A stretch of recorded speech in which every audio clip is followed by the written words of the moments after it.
அவர்களுக்கு இங்க அப்படின்னு நான்லாம் யோசிப்பேன்.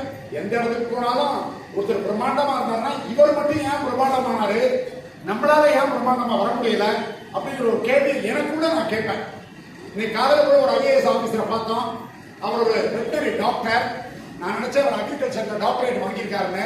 இல்ல, அதாவது கால்நடை மருத்துவர், ADGP-யா இருக்காரு, additional director general of police, வாரணாசியில, கல்கத்தாவில் இருக்காரு. இன்னைக்கு சாயங்காலம் விளக்கு பூஜைக்கு அவங்களாம் அவருடைய துணைவியாரும் வர்றாங்க. நான் அப்ப நினைச்சுட்டேன், நாராயணன் உன்னால ஏன் IPS பாஸ் பண்ண முடியல அப்படின்னு. ஏன் முடியல அப்படின்னம்னா நான் முயற்சி பண்ணேன், அவர் முயற்சி பண்ணாரு, பாஸ் பண்ணிட்டாரு. இவ்வளவு ஒரு சிறிய குக்கிராமத்திலிருந்து வந்தவர். ஈரோடு பக்கத்தில் இருக்க வெள்ளித்திருப்பூர்ங்கிற மலைக்கு அடியில் இருக்கிற முதல் கிராமம் வெள்ளித்திருப்பூர். அந்த கிராமத்தில் படிச்சவர். பக்கத்துல மேட்டூர் கிட்ட தான் அவர் வந்து பள்ளிக்கூடம் படிச்சிருக்காரு, சரஸ்வதி வித்யாலயாவில். இந்த அளவுக்கு இன்னைக்கு சிறப்பா இருக்க மாதிரி எல்லாரும் நகரத்தார்களுக்கு எப்படி நகரத்தார்கள் இங்க வந்து ஸ்தாபிதம் பண்ணாங்கிறத குயிக்கா ஒரு 10 நிமிஷத்துல விவரத்தை சொல்லிடுறேன். இது வந்து காசி நாட்டுக்கோட்டை நகரச்சத்திர மேலாண்மை கழகத்தின் வரலாறு நூற்றாண்டு விழா மலர் 1963 இந்த புத்தகம் ரிலீஸ் பண்ணிருக்காங்க. அதுல இருக்க ஒரு சில விவரத்தை மட்டும் நான் படிக்கிறேன். நகரத்தார்கள் ஏற்றுமதி இறக்குமதி வியாபாரம் செய்த துறைமுக பட்டினங்களில் கல்கத்தா முக்கியமானது. கிபி 1800 ஆண்டுகளில் இவர்கள் கல்கத்தாவுக்கு வந்ததாக வரலாறு சொல்லுகிறது. கல்கத்தாவில் இருந்து பர்மாவிற்கும் இலங்கைக்கும் அரிசி, நவதானியங்கள், பருப்புகள் முதலியவற்றை ஏற்றுமதி செய்துள்ளார்கள். ஏறத்தாழ 120 கடைகள் கல்கத்தாவில் இருந்திருக்கின்றது. நகரத்தார்களுக்கு 120 கடை இருந்திருக்கு. கண்டவராயன்பட்டியில ஒரு குடும்பத்தாருடைய பேரு என்ன பேர் தெரியுமா? கல்கத்தா குடும்பத்தார்கள் மங்காளம். என்ன பேரு? மங்காளத்தார் வீடு. ஒரு சில குடும்பங்களுக்கு கல்கத்தா வீடு அப்படின்னே பேரு. ஏன்னா அவங்க கல்கத்தாவில் வாணிபம் செய்திருக்காங்க. அந்த 130 கடைகள் நகரத்தார் நடத்திய கடைகள் அந்நிய நாட்டு வியாபார சங்கங்களுடனும் ஆங்கிலேய கம்பெனிகளுடனும் வணிக உறவு கொண்டு அவர்களால் பெரிதும் மதிக்கப்பட்டன. அவர்களால் பெரிதும் மதிக்கப்பட்ட நிறுவனங்கள். எல்லா கடைகளிலிருந்தும் ஏற்றுமதி செய்த பொருட்களுக்கு கப்பல் கட்டணத்திற்கு செலுத்திய தொகைகளில் 100 ரூபாய்க்கு 5 ரூபாய் வீதம் ஆண்டு இறுதியில் கப்பல் கம்பெனியிலிருந்து திருப்பி வாங்கப்பட்டது. இன்னைக்கு அதுக்கு பேரு ரிபேட் பேரு. இனி ஏற்றுமதி பண்ணோம்னா எக்ஸ்போர்ட் ரிபேட் அப்படின்னு சொல்லுவாங்க. அது 5% கிடைச்சிருக்கு. அந்த ரிபேட் அதை வாங்கின எல்லா நகரத்தார்களும் அந்த ரிபேட் வந்து நமக்கு உபரியா கிடைச்சிருக்கு, இதை நம்ம பயன்படுத்த வேண்டாம், இதை வந்து புண்ணிய காரியங்களுக்கு பயன்படுத்துவோம் அப்படின்னு தர்ம பொது பண்டு என்று வைத்திருந்தார்கள். இவ்வகையில் ஆண்டுதோறும் ரூபாய் 25,000 வரை வருமானம் வந்து கொண்டிருந்தது. அந்த 5% ரிபேட் எப்ப 1800 தங்கத்தோட விலை தெரியுமா? யாருக்காவது தெரியுமா? 1800 தங்கத்தோட விலை ஒரு பவுன் 1 ரூபாய். 1800 ஒரு பவுன் 1 ரூபாய். இன்னைக்கு ஒரு பவுன் சட்டேரத்தாழ 70,000 ரூபாய். ஒரு பவுன் 25,000 ரூபாய் பொது ஃபண்டுல அன்னைக்கு அவங்க வச்சிருந்திருக்காங்க.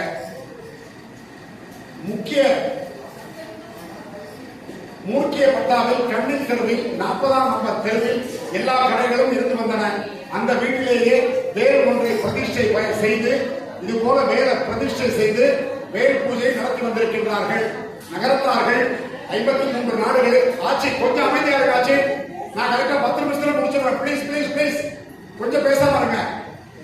ஏன்னா முக்கியமான செய்தி. முதல்ல வரலாறு தெரியணும். இப்ப இருக்க பிள்ளைகளுக்கு வரலாறே தெரியாது. நகரத்தாருடைய வரலாறு தெரியாது. ஏதோ மன்னர் பின்னோர்னு நம்மள சொல்றாங்க. ஏன் நம்ம மன்னோர் பின்னோர்னு பிள்ளைகளை கேட்டீங்கன்னா தெரியாது. சொல்லிக் கொடுக்கணும். அதாவது கணிதம் மாறும், விஞ்ஞானம் மாறும், இலக்கியம் மாறும், பாடல்கள் மாறும், கம்ப்யூட்டர் மாறும், சாப்ட்வேர் மாறும். வரலாறு மட்டும் என்ன மாறவே மாறாது. வரலாறு என்னவோ அதுதான் வரலாறு. நம்ம 250 வருஷமா சம்பவம் எடுத்து போனோம்னா அது வரலாறு.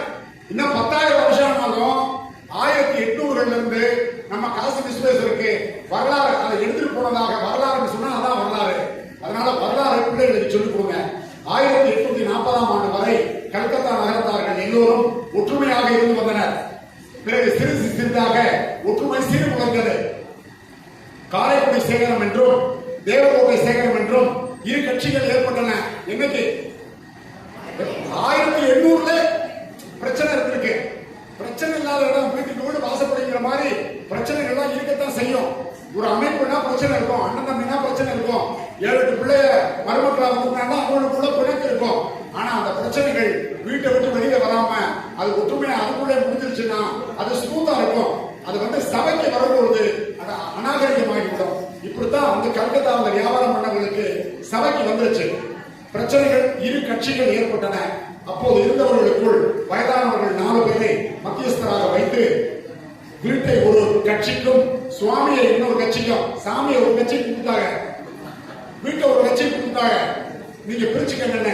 அதுபடி பண்ணி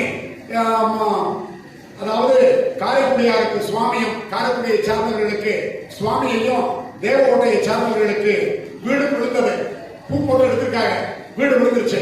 காரைக்குடியார் உடனே சுவாமியையும் பொருளையும் எடுத்துக்கொண்டு கண்ணின் தெரு 64ஆம் வீட்டிற்கு மாறினர். தேவகோட்டையார் உடனே தேவகோட்டைக்கு எழுதி வேளாளம் செய்து வரவழைத்தனர். அந்த வேளாளர்களுக்கு சிங்கார முருகேசன் என்று பெயர் வைத்தனர். அந்த வீட்டுக்கு பெரிய வீடு என்றும் பெயரிட்டனர். அது முதல் தேவகோட்டை சேகரத்திற்கு பெரிய வீடு என்றும், காரைக்குடி சேகரத்திற்கு சேகரமாக உள்ள குரூப் காரைக்குடி குரூப்பிற்கு சின்ன வீடு என்றும் பெயர்கள் வழங்கி வந்தன. பெரிய வீட்டுக்காரர்கள் சில ஆண்டுகள் கழித்து எஸ்ரா தெருவில் 48ஆம் கட்டிடத்திற்கு, அதன் பிறகு அதே தெருவில் 54ஆம் கட்டிடத்திற்கும் மாறினர். இந்த தெருவுக்கு பேர் தான் எஸ்ரா தெரு.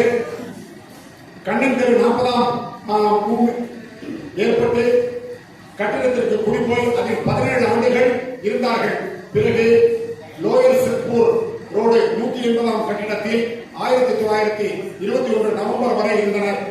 கோவில் வீடுகள் 2 ஏற்பட்டமையானால் மகமைகள் தனித்தனியாக அந்தந்த வீட்டுக்காரர்களால் வாங்கப்பட்டது.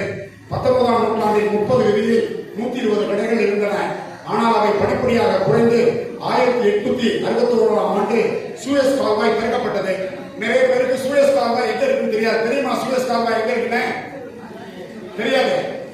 சூயஸ் கால்வாய்ங்கிறது அமெரிக்காவில இருந்து பொருள்கள் வரணும்னா ஆப்பிரிக்காவை சுத்தி இப்படி இந்தியா பக்கம் ஆசியா பக்கம் வரணும். கிட்டத்தட்ட 15 நாள் கப்பல் பயணம். அதுக்கு பதிலாக ஐரோப்பாவுக்கும் ஆசியா கண்டத்துக்கு நடுவில் அந்த நாட்டை கொஞ்சம் போல வாக்கியாவை மாதிரி எடுத்து அந்த கடலையும், அதாவது பசிபிக் கடலையும் இந்த பக்கம் அரபிக் கடலையும் ஒன்று சேர்த்துட்டாங்க. அதனால 15 நாள் போக்குவரத்து பயணம் என்ன ஆயிடுச்சு, ஷார்ட் ஆயிடுச்சு. கப்பல்கள் விறுவிறுன்னு வந்துடலாம். கொஞ்ச நாளைக்கு முன்னாடி கூட பத்திரிகையில பார்த்துட்டீங்க, ஒரு கப்பல் எக்கு தப்பா போய் அந்த சூயஸ் கால்வாய் அடைபட்டு போச்சு. அப்ப பெட்ரோலு, அந்த கேஸ், இந்த பொருள் எல்லாம் அந்த ஒரு கப்பலை சரி பண்ற 15 நாளைக்கு பிரச்சனை இருந்துச்சு. நகரத்தார்கள் கடைகள் கூடிக்கொண்டே வந்தன. இவ்வாறு ஏற்பட்ட கல்கத்தா நகரத்தார்களுக்குள் ரங்கூனில் தொடங்கினர். இங்க இருந்து ரங்கூன் பக்கம் 1 மணி நேரத்தில் பிளேன்ல போயிடலாம். கப்பல்ல போகணும்னா கிட்டத்தட்ட ஒரு 2 நாள் போயிடலாம். இங்க இருந்து ஆரம்ப காலகட்டங்கள்ல காரைக்குடிக்கு ரங்கூனுக்கு 27 ரூபாய் தான் ட்ரெயின் டிக்கெட் இருந்திருக்கு. காரைக்குடியில் ஏறினா கல்கத்தா இறங்கிக்கணும். இங்க இருந்து கப்பல், அதே கப்பல் தான், 27 ரூபாய் தான். அது ஒரு கப்பல் நம்மளை கொண்டு போய் ரங்கூன் போர்ட்ல கொண்டு போய் விட்டுரும். இப்படித்தான் நகரத்தார்கள் வாணிபம் செய்திருக்கிறார்கள். ரங்கூன் தொழிலுக்கு குறைந்த வட்டிக்கு கல்கத்தா வங்கிகளிலும் மார்வாடிகளிலும் பணம் கடன் வாங்கி வேல் வட்டிக்கு ரங்கூனில் அடைத்து கல்கத்தா கடைகளில் முக்கியமான தொழிலாக இருந்தது. இங்க வங்கிகளையும் மார்வாடிகளையும் குறைந்த வட்டிக்கு வாங்கி பர்மாவில் ரிஸ்க் எடுத்து பெரிய வட்டிக்கு கொடுத்து வாங்கி அப்படித்தான் நம்ம தொழில் அபரிமிதமாக வளர்ந்திருக்கின்றது. கடைகளின் எண்ணிக்கை 120 இருந்து 43 குறைந்தது. அதன் பிறகு கடைகளும் கூடி குறைந்து வந்தன.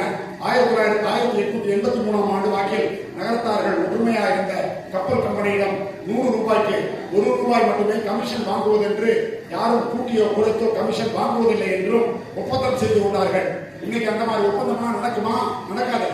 5 ரூபாய் வாங்கிட்டு இருந்த ரிபேட்டை 1 ரூபாய் நம்ம ஒற்றுமையா வாங்குவோம் அப்படின்னு நகரத்தார்கள் கூடி முடிவு பண்ணி 1 ரூபாய் வாங்கியிருக்காங்க. இதெல்லாம் தான் நகரத்தார்களுக்கு சென்ற இடமெல்லாம் சிறப்பு சேர்ந்திருக்கிறது. இந்த ஒப்பந்தத்தில் நிறைய கடைகள் கையெழுத்திட்டதாக இதுல வரலாறு.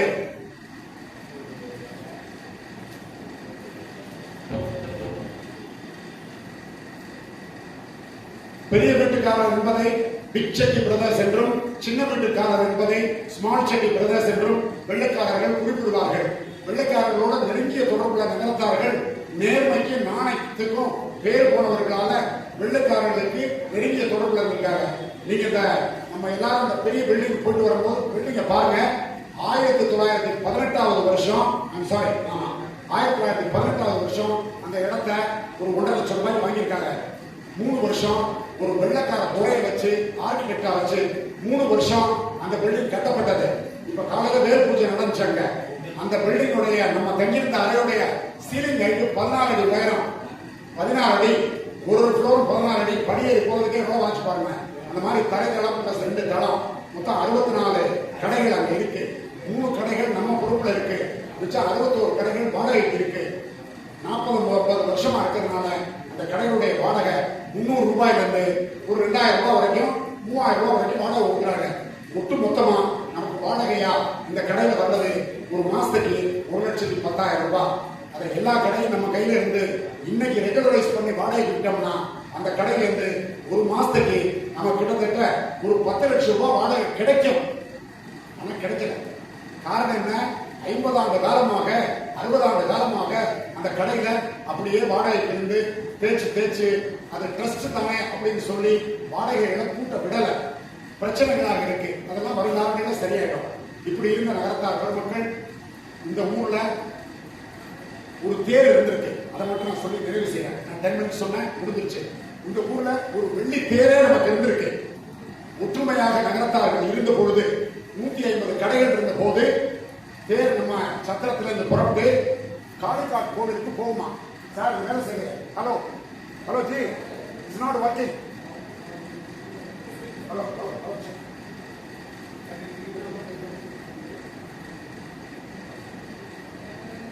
ஹலோ ஹலோ அதான் அங்கே போயிடுச்சு எனக்கு. ஹலோ ஹலோ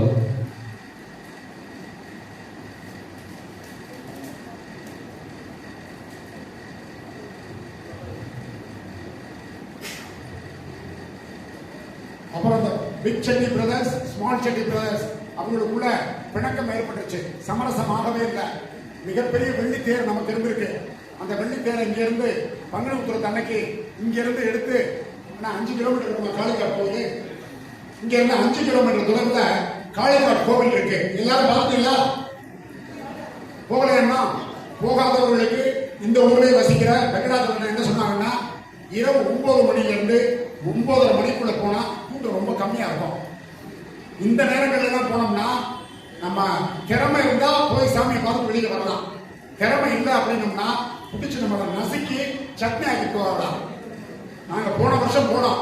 எனக்கு திறமை ஜாஸ்தி, என்னையே சட்னி ஆக்கிட்டாங்க. உள்ள போயிட்டு வெளியே வர்றதுக்குள்ளேயே நாக்கு அம்மாவுக்கு இருக்கிற மாதிரி நாக்கு எனக்கு தள்ளி போச்சு. அந்த அளவுக்கு சிரமமாயிடுச்சு. அதனால ஆட்சிமார்கள்லாம் போகும்போது கூட்டம் அளவுக்கு அதிகமா இருந்தா உள்ள போகாதீங்க. கூட்டம் இல்லாத போது போங்க. ஏன்னா ஒரு கண்ட்ரோலே இல்லை. ஒரு லைனா அவர் விடல, திம்முன்னு மொத்தமா விடுறாங்க.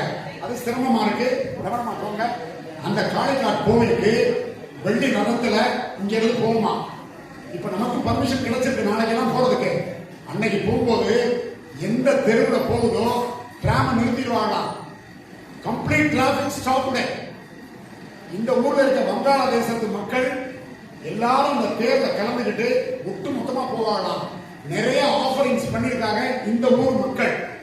அப்படி ஒற்றுமையா இருக்கும் போது நடந்த தேரு காரைக்குடி சேகரம் தேவகோட்டை சேகரமாகி பிரச்சனைகள் அதிகமாகும் போது நகரத்தார்கள் இந்த ஊரை விட்டு இடம்பெயர்ந்து பர்மாவுக்கும் செட்டிநாடுக்கும் திரும்பியதுனால ஒருத்தர் கூட நகரத்தார்கள் இல்லாத ஒரு வங்காளதேசம் ஆயிடுச்சு. அப்பதான் என்ன ஆயிடுச்சுன்னா, நம்மளுடைய நகர சட்டத்துக்கு உண்டான விவரங்கள்லாம் அப்படியே பொசிஷனிங் கொஞ்சம் கொஞ்சமா அப்படியே குறைய ஆரம்பிச்சது. இருக்கிறவங்க அப்படியே தலை தூங்க ஆரம்பிச்சாங்க. அப்ப அந்த தேரை திருப்பாதிரி புலியூர் எங்க இருக்கு? கடலூருக்கு அடுத்த ஊர் பேரு திருப்பாதிரி புலியூர். அந்த ஊர் சிவன் கோயிலுக்கு தேரை விட்டுவிட்டதாக இதுல வரலாறு சொல்லுது.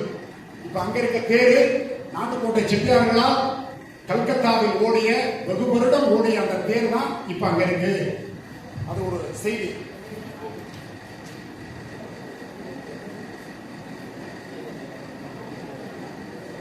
அப்புறம் அந்த பில்டிங் வந்து 1918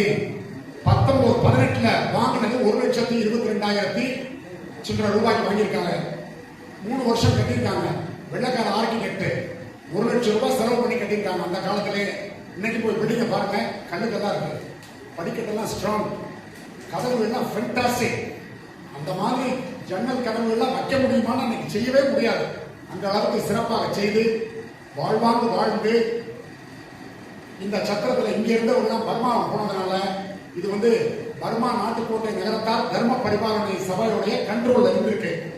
அங்க அமோகமா தொழில் செய்து ஈட்டிய லாபத்தில் 10% 25% காசி விஸ்வநாதருக்கும் தர்ம காரியங்களுக்கும் செய்வது என்று நகரத்தார் பெருமக்கள் முடிவு செய்து இதெல்லாம் காசி சத்திரத்தின் கீழ் வந்தது.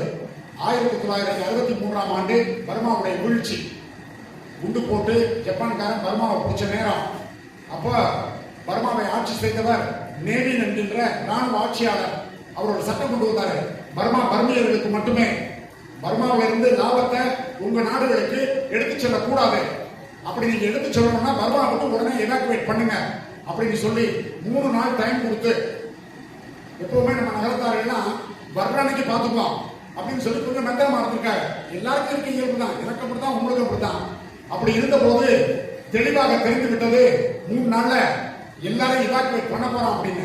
அதுக்காக தான் நகரத்தார்கள் அவருடைய உடைமை, சொத்து, சுகம், காடு எல்லாத்தையும் விட்டுட்டு அஸ்ஸாம் வழியில மாந்தளை, அஸ்ஸாம், அந்த பக்கம் மணிப்பூர், மேகாலயா வழியில கல்கத்தாவுக்கு நடந்து வந்து இதே சக்கரத்தில் இழைப்பாரி நிறைய பேரு பூச்சிக்கடி, கொசுக்கடி, டயரியா வந்து நிறைய பேரு காலமாகிவிட்டதாகவும் வரலாறு. எங்க அப்பத்தா, எங்க ஐயா, எங்க அப்பச்சி, எங்க ஆத்தா எல்லாரும் நடந்து வந்ததாக வரலாறு. நான் வந்து ஒரு செய்திக்காக சொல்றேன். எங்க ஆத்தாவுக்கு பிறந்தது 15 பிள்ளைங்க, 9 பேர் உசுரோட இருந்தோம். என் கடைசி தம்பி இப்ப காலமாயிட்டாரு. நாங்க 8 பேர் உசுரோட இருக்கோம். 8 பேர்ல 6 பேர் பர்மாவை பிறந்தோம், இன்க்ளூடிங் என்னையும் சேர்த்து. நாங்கெல்லாம் ஒரு 3 வயசா இருக்கும்போது வந்துட்டோம். So I was born in 61, 64, 63 கடைசியில இங்க வந்து இருந்து போனதாக வரலாறு. அதான் எங்க அப்பச்சி சொல்லியிருக்காங்க. என்னுடைய பாஸ்போர்ட்லையும் பிளேஸ் ஆஃப் பார்த்து ரங்கூன் தான் நான் போட்டு வாங்கியிருக்கேன். ஸோ அந்த அளவுக்கு நகரத்தார் பெருமக்கள் வாழ்ந்து 63க்கு பிறகு பர்மா நாட்டுக்கோட்டை நகரத்தார் தர்ம பரிபாலன சபை பர்மா வீழ்ச்சி அடைந்ததுக்கு பிறகு அந்த அத்துணை சொத்துக்களையும் இந்திய வாழ் நகரத்தார்களிடம் தேவகோட்டைக்கு சென்று சோமசுந்தரம் செட்டியார் சத்திரத்தார் வீடு ஜமீன்தாரா இருக்கார், அவருடைய குடும்பத்தார்களிடம் ஒப்படைத்து இதை இந்திய வாழ் நகரத்தார்கள் நிறுவ வேண்டும் என்று சொன்ன பிறகு இந்திய வாழ் நகரத்தார்கள் உடனே அன்னைக்கு எல்லாரும் புறப்பட்டு காசிக்கு போய் ஸ்ரீ காசி நாட்டுக்கோட்டை நகர மேலாண்மை கழகம் மேனேஜிங் சொசைட்டின்னு கம்பெனிஸ் ஆக்ட்ல ரிஜிஸ்டர் பண்ணி அன்னையிலிருந்து செவனை நடந்து கொண்டு உள்ளது. 2000வது வருஷத்து வரைக்கும் நம்ம சத்திரங்களை எல்லாம் நடத்துறதுக்கு கொஞ்சம் சிரமமா தான் நடத்தியிருக்காங்க. வருமானங்கள் இல்ல, வாடகைகள் விட்ட வருமானங்கள் தான் பண்ணியிருக்காங்க. அதுக்கப்புறம் தேர்தல் பெறப்பட்டு இன்னைக்கு வந்து சத்திரங்கள வருமானங்கள் கொட்டிக்கிட்டு இருக்கு. சத்திரங்கள் எல்லாம் தரம் உயர்த்திக்கிட்டு இருக்கோம். எதுல இருந்தெல்லாம் வருமானம் வருது? சொம்பு வியாபாரம், ருத்ராட்ச மாலைகள் வியாபாரம், வேற மற்ற அன்னபூர்ணி சிலைகள், தட்டு, காசி கயிறு, பிரசாதம், இதுல இருந்து நல்ல வருமானம் வருது. உணவு டோக்கன் ஸ்பான்சர் பண்ணியிருந்தா அன்னைக்கு ஃப்ரீ, ஸ்பான்சர் இல்லையா 70 ரூபாய்க்கு பலகாரமோ 100 ரூபாய்க்கு லஞ்சம் கொடுக்குறோம். அதுல இருந்து நமக்கு நல்ல இன்கம். வர்ற நகரத்தார்கள் எல்லாருமே 5000, 10,000, 20,000, 30,000, 50,000 நன்கொடைகள் எழுதுறாங்க.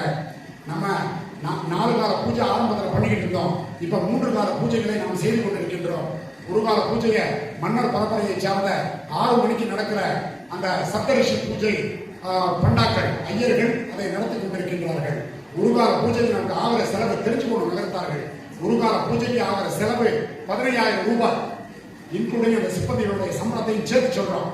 3 கால பூஜைக்கு தோராயமாக 45,000 ரூபாயிலிருந்து 50,000 ரூபாய் தினமும் நாம் காசி விஸ்வேஸ்வருக்கு எந்த எதிர்பார்ப்பும் இல்லாமல் நாம் எடுத்துக்கொண்டு சென்று கொண்டிருக்கின்றோம். இந்த 50,000 ரூபாய் சத்திரத்திலிருந்து பண்றோமா அப்படின்னா சத்திரத்திலிருந்து கொஞ்சோண்டு தான் பண்றோம். மிச்சம் எல்லாம் ஸ்பான்சர்ஸ், நன்கொடைகள். சந்தனத்தை அபிராமி ராமநாதன் பூலாம்பூச்சியை சேர்ந்தவர்கள் கொடுக்குறாங்க. துண்டு வந்து நெற்குப்பை புளிவரையை சேர்ந்தவர்கள் கொடுக்குறாங்க. தேவனுடைய சார்ந்தவர்கள் தேன் கொடுக்குறாங்க, நெய் ஒருத்தர் கொடுக்குறாங்க, தயிர் ஒருத்தவங்க கொடுக்குறாங்க, விபூதி ஒருத்தர் கொடுக்குறாங்க, வரைபட்டியை சார்ந்தவர். அதுக்கப்புறம் வந்து மஞ்சளை ஒருத்தர் கொடுக்குறாங்க, அக்கறை ஒருத்தர் கொடுக்குறாங்க, எல்லாத்துக்கும் ஸ்பான்சர்ஸ். அந்த அளவுக்கு இன்னைக்கு நகரத்தார் பெருமக்கள் காசி விஸ்வேஸ்வரர்னா சொத்தை எழுதிக்கிட்டா கூட கொடுத்துருவாங்க. அந்த அளவுக்கு மிக அற்புதமாக நல்ல காரியங்களை செய்து கொண்டிருக்கின்ற நம் சமூகம் மென்மேலும் வளர வேண்டும். நிறைய ஆட்சிமார்கள்லாம் வந்து இப்ப நாங்கெல்லாம் எப்படி சாமி கும்பிடுறோம் அப்படின்னா, போறோம் டக்குன்னு அப்படியே நமஸ்காரம் பண்றோம், இதை பண்றோம், அள்ளி பூசலாம், வந்துகிட்டே இருக்கோம். அது ஆத்மாத்மமா கும்பிடுறோமா அப்படின்னு பாத்தோம்னா இல்ல. இப்ப நீங்க எல்லாம் உட்கார்ந்து இருந்து தெய்வீகமா இறைப்பணியோட ஆகம முறைப்படி நீங்க இந்த பாடல்களை பாடினீங்க. இதுதான் உண்மையான வேண்டுதல், உண்மையான பக்தி. ஆட்சிமார்களுக்கு சத்திரத்தின் சார்பாக சிறந்தார்ந்த நன்றிகளை தெரிவித்துக் கொள்வது மகிழ்ச்சி. இதெல்லாம் நகரத்தாரோட இங்க இருந்த வரலாறு. இப்ப இங்க ஒரு சத்திரம் இருக்கு. அதே காலகட்டங்களில் நம்ம வந்து பேர் எடுத்துட்டு அங்க போகும்போது, காளிகாட் கோயிலுக்கு போகும்போது, அன்னைக்கு இருந்த நகரத்தார்கள் காளிகாட் கோயிலுக்கு பக்கத்திலே ஒரு சத்திரத்தை வாங்கியிருக்காங்க. அந்த சத்திரம் நம்ம பேர்ல இருக்கு, வரி நம்ம கட்டுறோம், ஆனா நம்ம கண்ட்ரோல் இல்லை. என்டையர் சத்திரமும் ஆக்குபேஷன்ல இருக்கு. அதை வந்து விஸ்வநாதர் முயற்சி பண்ணி அவர் உத்தரவு கொடுத்தால் மட்டும்தான் அந்த சத்திரத்தை நம்மளால மீட்டெடுக்க முடியும். அது எப்ப அவர் உத்தரவு கொடுக்க போறாங்கிறது விஸ்வநாதருக்கு மட்டும்தான் தெரியும், காளிகாட் தேவி அம்மாவுக்கு மட்டும்தான் தெரியும். அந்த இடத்தை பார்க்கணுங்கிறவங்க டூர் ப்ரோக்ராம்ல இருக்கு, அவசியம் போய் பார்த்துப்பாங்க. ரொம்ப போட்டோவெல்லாம் எடுக்க மாட்டான். ஒரு சிலர் போட்டோ எடுக்கிற ஒத்துவா, சில பேர் வேறத்தனமா பிஹேவ் பண்றான். அதனால அதையும் போய் பார்த்துப்பாங்க. இன்னைக்கு வந்து காசி சத்திரத்திற்கு சற்றேறத்தாழ 19 சொத்துக்கள் காசி சத்திரத்துக்கு, காசி விஸ்வநாதருக்கு சொந்தமாக இருக்கு. அதை பராமரிப்பது நகரத்தார் பெருமக்கள் ஆகிய நாம். 20வது சொத்து காரைக்குடி நகர சிவன் கோயிலுக்கு சொந்தமானது. இப்ப காரைக்குடியில் இருக்க அலுவலகம், காசி சத்திரத்துடைய அலுவலகம், அந்த அடி இடம் காரைக்குடி நகர சிவன் கோயிலுக்கு சொந்தமானது. நம்ம வந்து வாடகை கொடுத்துட்டு இருக்கோம் மாசம் மாசம். பொருளாதார விலை எவ்வளவு வாடகை? 7,500 ரூபாயா? முதல்ல 7,500 கொடுத்தோம், இப்ப 10,000. நாங்கள் பொறுப்பெடுக்கின்ற போது 7,500 ரூபாய் மாதம் வாடகையாக கொடுத்து கொண்டிருந்தோம். தரை வாடகை. கட்டணம்னா காசு சத்திரத்துக்கு கட்டினது, அப்படித்தானே? ஆமா, கட்டிடம், அதுக்குள்ள இருக்க விநாயகர் கோவில், விசாலாட்சி காசி விஸ்வநாத் திருக்கோவில் காசி சத்திரத்தின் மூலமாக கட்டப்பட்டது, லாக்கர் கட்டப்பட்டது. இப்பொழுது மாதம் 10,000 ரூபாய் நகர சிவன் கோவிலுக்கு நாம் வாடகையாக கொடுத்துக் கொண்டிருக்கின்றோம். இறைவன் என்ன சொல்லியிருக்காருன்னா, எங்க கிட்ட நிர்வாகிகிட்ட சொல்லியிருக்காரு, எனக்கு சொந்தமா காரைக்குடியில ஒரு இடம் இல்லை, அதனால நிர்வாகிகளாகி நீங்கள் பொதுக்குழு செயற்குழு உறுப்பினர்களோட ஒப்புதலோட எனக்கு ஒரு இடத்தை வாங்கிருங்க அப்படின்னு நேரடியாக அவர் வந்து சொல்ல, சமிக்கையின் மூலமாக சொல்லிவிட்டார். நாங்கள் நிர்வாகிகள் கூடி பேசி காரைக்குடியில் ஒரு இடத்தை பார்த்து கொண்டிருக்கின்றோம். உங்களுக்கு யாராவது குடும்பங்கள்ல பெருசா சொத்துக்கள் வச்சிருந்து அதை தான தர்மம் பண்ணுவாங்கன்னா காசி விஸ்வநாதருக்கு தானமா கொடுங்க. அப்படி இல்லையா வியாபாரத்துக்கு கொடுக்குறாங்கன்னா சொல்லுங்க. ஒரு 15 சென்ட் இடம் மினிமம் நமக்கு தேவை. அந்த இடத்தை காரைக்குடியில் இருக்கின்ற நமது நிர்வாகிகள் மற்றும் செயற்குழு உறுப்பினர்கள், பொதுக்குழு உறுப்பினர்கள், நம்மவர்கள் நிறைய பேர் அந்த லேண்ட் டீலிங்ஸ்ல இருக்காங்க, சொல்லியிருக்கோம். கூடிய விரைவில் விஸ்வநாதருடைய அனுகிரகத்தோட அங்கு ஒரு இடம் வாங்கி நமக்கென்று புதிய சத்திரம் அங்கு கட்டப்படும் என்கின்ற நல்ல செய்தியை பங்குனி உத்திர திருவிழாவை நாங்கள் சொல்வதை மகிழ்ச்சி அடைகிறோம் என்று சொல்லி, மீண்டும் ஒரு முறை நல்ல பங்குனி உத்திர திருவிழாவிற்கு அனைவரும் வந்திருக்கின்றீர்கள். உங்கள் அனைவரையும் காசி விஸ்வநாதரும், அன்னபூர்ணி தாயாரும், விசாலாட்சி தாயாரும், வங்காளதேசத்தில் எழுந்தருளி இருக்கிற சிங்கார முருகேசர் கோவில், நமக்கு நாளைக்கு போகிற கோவில் வந்து சிங்கார முருகேசர் கோவில். இங்க இருந்து ஒரு 3/4 கிலோமீட்டர் இருக்கும். ஸ்டாண்ட் ரோடா, ஸ்டாண்ட் STRAND ஸ்டாண்ட் ரோடு அப்படிங்கிற இடத்துல நமக்கு சொந்தமா ஒரு கோவில் இருக்கு. அந்த கோவிலும் 1905 நினைக்கிறேன், கிட்டத்தட்ட 120 வருஷம் இருக்கு அந்த கோவில். அதுவும் கொஞ்சம் ஆக்கிரமிப்புல இருக்கு. கூடிய விரைவில் வந்துடும். நேற்று நாங்கள் நிர்வாகிகள் எல்லாருமே வந்து வங்காளதேசத்தின் இரும்பு பெண்மணி என்று சொல்லக்கூடிய செல்வி மம்தா பானர்ஜி அவர்களை சந்திக்க சென்றோம். நாங்களும் அவர்களை கேட்கும் போது நாங்களும் இரும்பா மாறிட்டோம். போனோம், எல்லாருமே உள்ள போனோம். 2-3 பேர் மட்டும் உள்ள விட்டாங்க. போய் எல்லாம் எழுதி கொடுத்தோம். நேற்று சாயங்காலமே அவங்களை பார்க்கறதுக்கு ஒப்புதல் கிடைக்கும்னு நினைச்சோம். பட் எங்களை கூப்பிட்டுருக்காங்க. அந்த நேரத்தில் நாங்கள் பிரிட்ஜில் வந்தோம். எங்களால் போன் எடுக்க முடியல, கட் ஆயிடுச்சு. அதுக்கப்புறம் நாங்கள் ட்ரை பண்ணோம், கிடைக்கல. என்ன மெயிலெல்லாம் வந்துச்சா, வரல. நாங்கள் ஊருக்கு போறதுக்குள்ள இரும்பு பெண்மணி அவர்களை சந்தித்து விடுவோம் என்கிற நல்ல செய்தியை சொல்லி அவர்களை நாளைக்கு கோவிலுக்கு அழைச்சிருக்கோம். சீஃப் கெஸ்டா வர்றாங்களா வரலையாங்கிறது நமக்கு இன்னும் தெரியாது. ஆனா நாளைக்கு போலீஸ் துறையுடைய உயர் அதிகாரி, பத்திரத்துறையுடைய IAS ஆபீசர் உமாசங்கர் IAS அவர்கள் அனைவரும் விஜயம் செய்ய இருக்கின்றார்கள். உங்கள் அனைவருக்கும் எல்லாம் வல்ல காசி விஸ்வநாதரும், அன்னபூர்ணி தாயாரும், வங்காள தேசத்து சிங்காரம் முருகேஸ்வரும் நல்ல உடல்நலத்தையும், நீண்ட ஆயுளையும், நிறைந்த செல்வத்தையும், உயர்ந்த புகழையும் கொடுக்க வேண்டுமாய் கேட்டுக்கொண்டு உங்கள் அனைவரிடமிருந்து காசி நாட்டுக்கோட்டை நகரச்சத்திர மேலாண்மை கழகத்தின் சார்பாக விடைபெறுகிறோம். நன்றி, வணக்கம்.